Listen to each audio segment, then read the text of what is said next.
takes longer to fill out these forms than it does to examine the patient.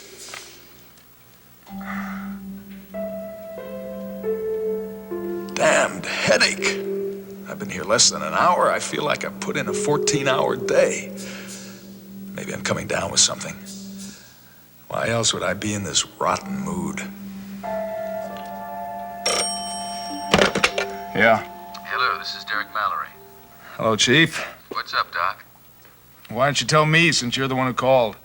Oh, sounds like maybe I caught you at a bad time. I'm sorry, I just have this headache, that's all. Well, I wonder if you could do me a favor. Actually, it's a favor for the department. What's on your mind? Well, I've got this difficult forensic problem on my hands. I wonder if I could call you in on it. Oh, I see. Well, do you think you could come down so I could fill you in on the details? Let me take a look at my calendar. Well, I have a cancellation this morning. This afternoon, I have to do rounds at the hospital. Let me see, would it be convenient if I came in about an hour and a half? I'll be here. All right, I'll see you then. Well, at least I know Nicole isn't with you this morning.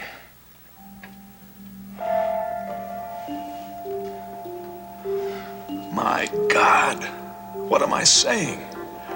Nicole went shopping. She told me that. How the hell could I believe anything else? What's the matter with me? Nicole must be right. I've been working too damned hard. I need a rest. This headache.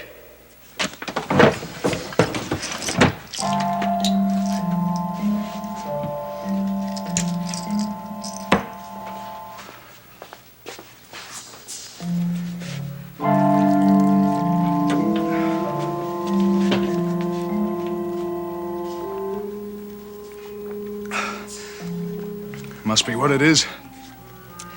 This is headache.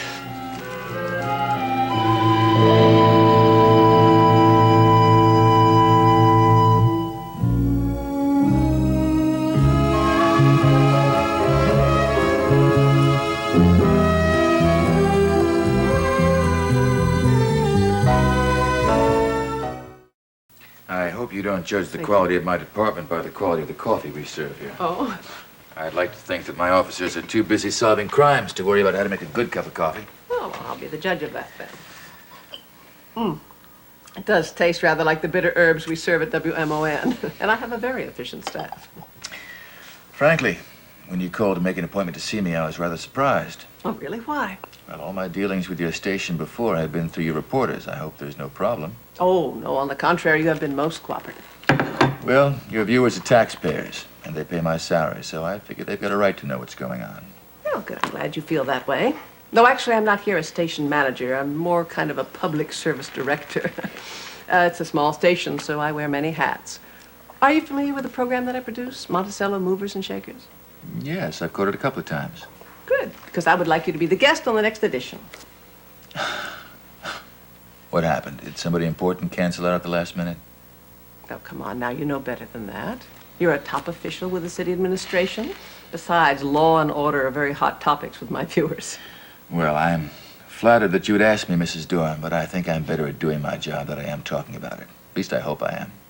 Well, you seem like a very articulate young man to me. I think you do very well. I don't know. You ask some pretty tough questions on that show. Well, I try to. But we could structure this program so that you are making comments on your performance since you took over from Chief Marceau, and also let us know what you intend to do in the future. Well, I'm really flattered. Good. Then you'll do it. Well, even if I wanted to, I just don't know when I could find the time. I'd be willing to provide you with a spokesman for the department, if you'd like. No, I'm afraid not. That wouldn't be the same. No, you're the new boy on the block, and you're the person the viewers want to get to know.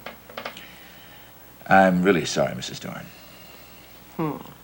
Well, how about if we tape the show at a time convenient for you? I'll think about it and let you know. I see. Okay, how about if we have someone else do the interviewing other than myself? Would that make a difference? Say we had Nicole Drake do it. I mean, she is gentle as a lamb. She's not the ogre that I am. Well, that really wouldn't make any difference. Well, at least you are acquainted with her. You'd feel a little more at home. She's an easy person to talk to. You've got to agree about that. Yes, she is. Well, then. Well, all right. I really don't know why I've been giving you such a hard time, Mrs. Dorn. I do believe in the value of public statements. They help to gather public support. We can't run a police department without it. Good, I'm glad you see it that way. So, when shall we get these wheels in motion? No, it doesn't matter. One day is just as busy as the next. But let's make it soon. All right. I'll have Nicole call up and make an appointment. All right? Very good. Thank you.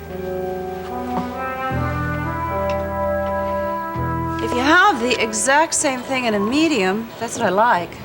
However, if you don't, would you check and see if you have it in navy or light gray? Well, I'll try. I'll check behind the counter first. Okay, thank you.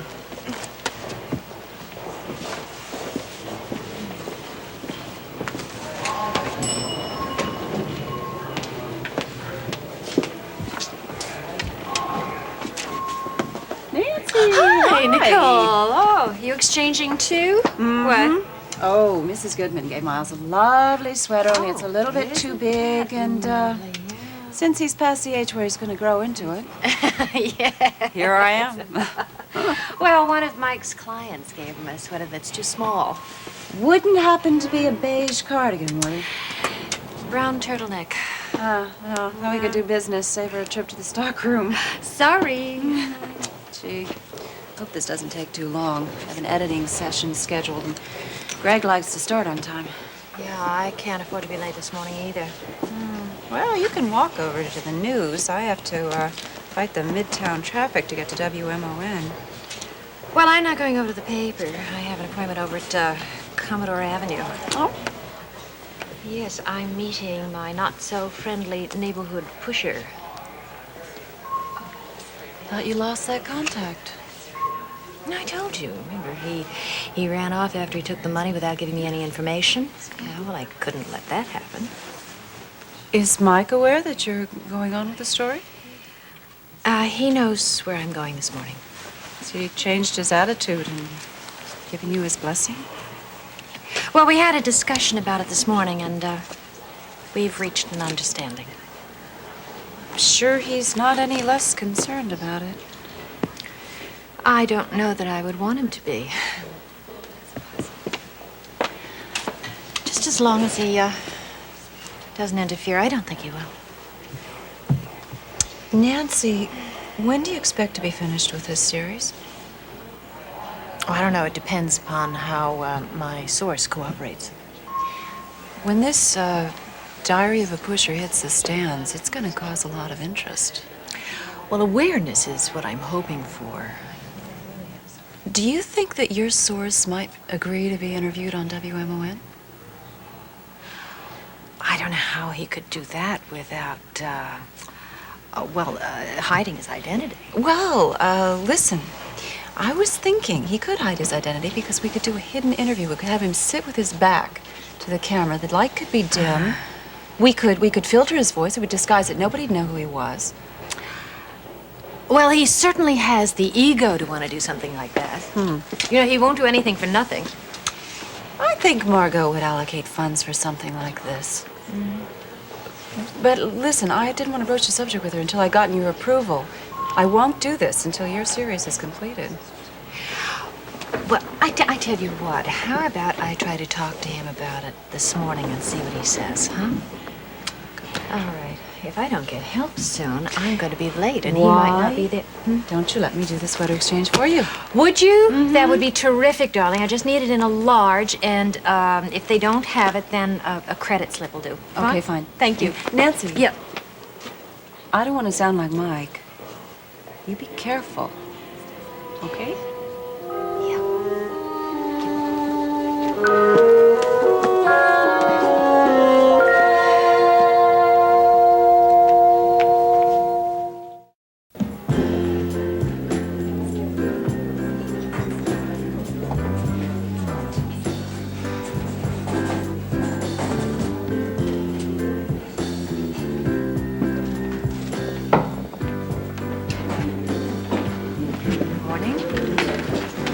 I wasn't sure if you were going to show. Really? Well, you have a deal, Benny. I want information, and I've already paid you for it.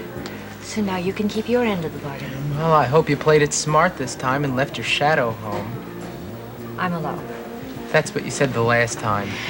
Benny, that man wasn't a policeman. He was somebody who was looking out for my well-being. Hey, what do I look like, the big bad wolf? Listen, let me tell you something, Brenda Starr. You better hope none of your pals decide to come and check you out. Three's a crowd, especially when one of the trio's a cop. The police know nothing about this. Yeah, well, this nose can smell a cop from a mile away.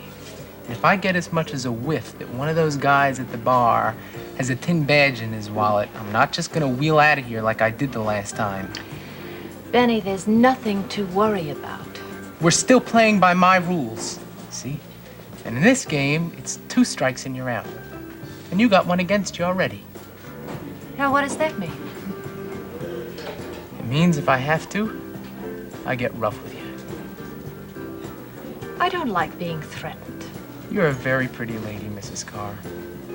I really hope you get to stay that way. I don't have to listen to this. Hey, hey, listen, I'm the one who's taking a lot of risks here. And I I don't have to deal with prima donnas.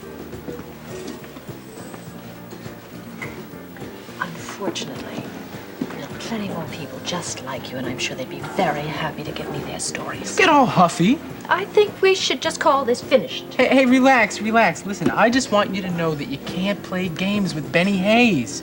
I want you to understand where I'm coming from. Now, all you have to do is answer my questions. We'll get along just fine. So the deal's still on? If you will let us get down to business and forget about this verbal parrying. Verbal parry? Hey, you promise you didn't blow my cover? No one knows that you're giving me any information, and I don't intend to do anything that would involve you with the law. You know something? I believe you. Finally. What do you want to know? Okay, just tell me about yourself from the beginning. The life and times of Benny Hayes is not a happy story. Be prepared. Some of it will tear your heart out. I'm listening. I grew up in this neighborhood. Even when I was a kid, this was the wrong side of the tracks. Oh, I don't know. A lot of respectable people have come from this part of town. You know what it's like to be really poor, Mrs. Carr? That's what I was. You were? Yeah. I mean, I had to wear everyone else's hand-me-downs to school, you know? All the kids used to make fun of me. I guess that's why school was never one of my favorite places. If I didn't steal clothes, I probably never would have had any new ones. Yeah. Well, what about your family? I never even knew my mom. She split when I was born. And my old man? He didn't give a damn about me. You're looking at a kid who grew up not knowing what it was like to be loved. I see. Yeah. I mean, if I didn't steal food, I probably would have starved, you know? The bread my old man earned doing odd jobs, it all got spent on booze. He was a drinker? Yeah, I used to trip over the bottles when I got out of bed in the morning. And when that dude drank, he got mean. You're looking at a victim of child abuse. He beat you? Yeah. I grew up in the streets because it was the safest place for me to be. Is it any wonder I turned out like I did?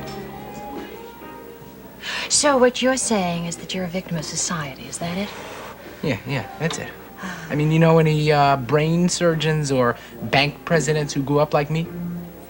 I honestly couldn't say, since, I still don't know how you spent your childhood. Oh, weren't you listening? I just told you a lot of stuff. Yeah, well, you just made it sound as though you were the most abused, neglected child ever to be born in Monticello. Well, maybe I was. All right, Benny. Let's forget the games. Nothing you've told me so far has been the truth.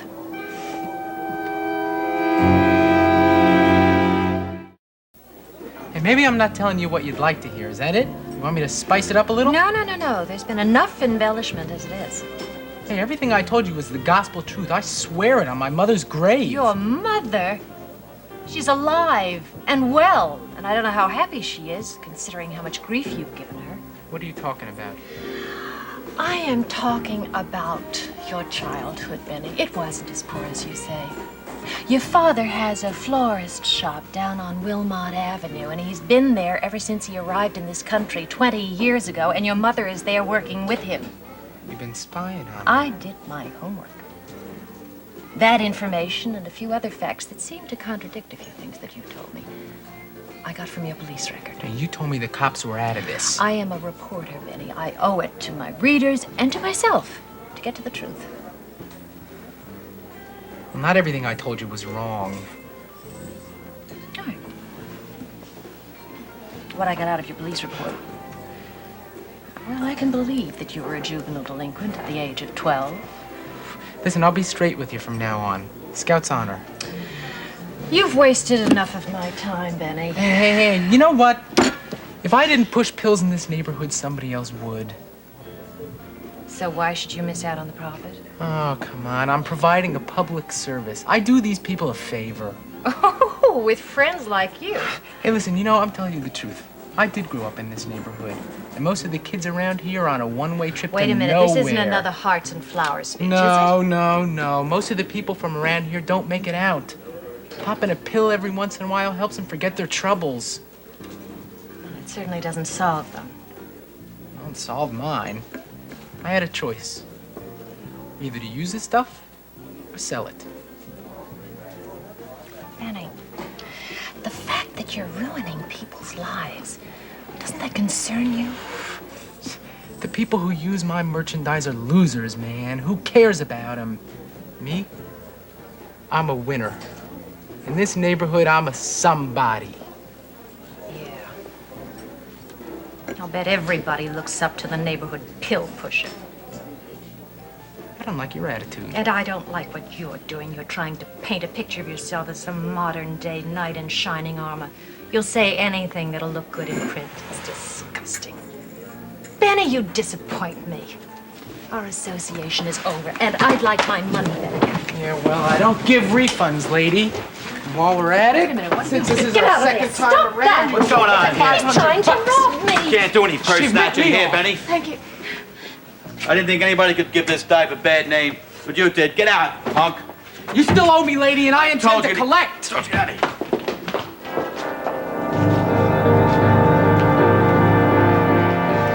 This file contains the pieces to a puzzle I'm having a very difficult time putting together. You think I can help? I don't know. When is an accidental death not an accident? What's this, a test? It's suicide or murder, I guess. What would you say if I told you that 4 tenants of the same building have all died within the space of 1 week? It's probably coincidence. That each death has happened under similar and what I would consider unusual circumstances. That's a little different. 240 Concord Street. It's a very small building. The tenants probably know each other. Must have had mutual friends and enemies. Oh, so have you made your feelings known about this? For what little good it did me.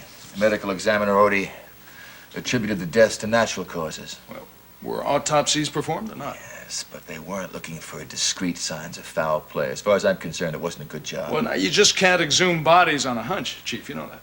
The 4th victim was found this morning.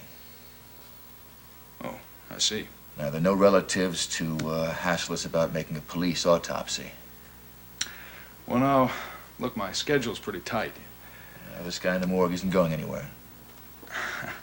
I have hospital rounds this afternoon. I have a consultation after that. I suppose, well, the earliest I could get to is about 8 o'clock tonight. I hate to make a long day even longer, but you're the best medical detective I've got. I'll take care of it. I'd appreciate that, Miles. As soon as I get the information, I'll let you know. Thanks. I hope this isn't going to cause any friction between you and Nicole. Why do you say that? Well, after all, I'll be keeping you from her this evening. Well, she understands things like that. You're a very lucky man, Miles. When you see that beautiful wife of yours, you give her my regards. I'll do that. Janie, body was brought in from Concord Street early this morning. Could you get me the file on that, please? Sure. Thankfully, things were pretty quiet here last night. He was the only one checked into the morgue. I know it's here. Wait. Oh, excuse me. Derek Mallory's office. May I see who's calling? One moment, please. Chief. There's a call for you on line 3. Well, Nicole, it's good to hear from you. Derek, I'm glad I got you in. I just talked to Margot. She said she managed to twist your arm and get you to agree to appear on Monticello Movers and Shakers. Well, she also told me that you were going to be as gentle as a lamb with me. Well, I don't know. But before we do the interview, I'd like to get together and talk about possible topics for discussion and that sort of thing. That sounds good. When would you like to get together? I don't know. I'm pretty flexible. What's your schedule like? Well, how about tonight? Ah, here it is. Thank you.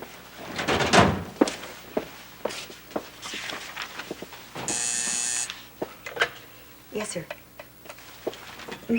Oh, I'll put it on the calendar right now. 7 p.m. tonight, meeting with Nicole Drake.